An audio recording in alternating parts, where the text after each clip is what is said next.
So I shaved my hair. I've been wanting to do it since I was 18, but my crush back in the days told me he thought I should go get myself a cancer head. So I didn't do it. And I didn't do it for the following 12 years, until last Sunday when I spoke to a friend from trail, and she told me, stop talking about it and do it. That was the push I needed, because I really don't want to be someone who talks about all the things they could do, but never acts upon them.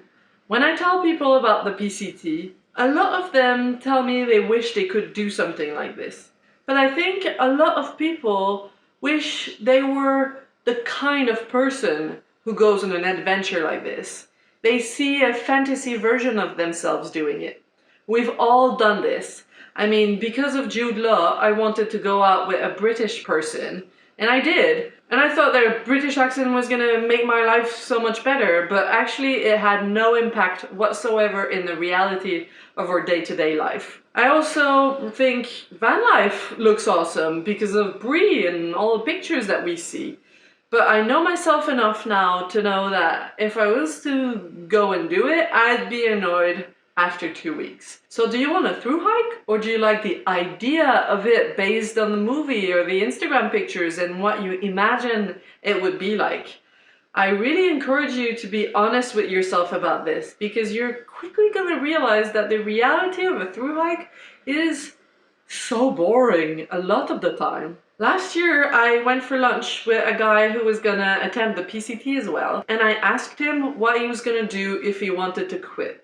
He told me he was not worried at all because his therapist told him he was one of the strongest person mentally that she'd ever met. Well, this guy quit the trail after 10 days.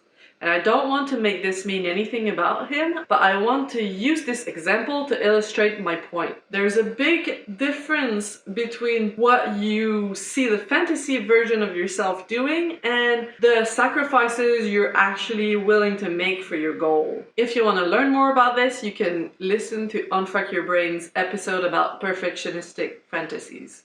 The other reaction that I get when I talk about the PCT is people giving me a list of all the reasons why they couldn't do something like this. I'm not fit enough, I couldn't leave my job, couldn't leave my partner, couldn't leave my kids. That's where limiting beliefs come into play. Limiting beliefs are things you think are true about yourself, that's just how I am, or about the world, that's just how the world works. Take the job example. People say they cannot leave their job. But in most cases, they actually can. You might be afraid of leaving your job and what's gonna happen if you do, but you can do it. There's a difference.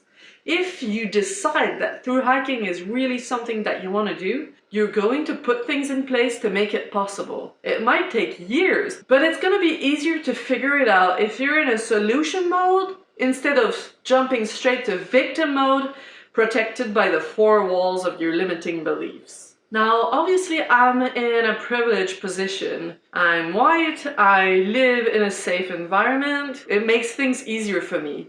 A lot of you are probably in a privileged position as well, because I think we can all agree that through hiking is a privileged person's project. So let's just not turn to excuses. I mean, so many people use their kids and their health as an excuse to not do something. And then you see people like the family from Fight for Together. They left with their 6 children and hiked the whole Appalachian Trail.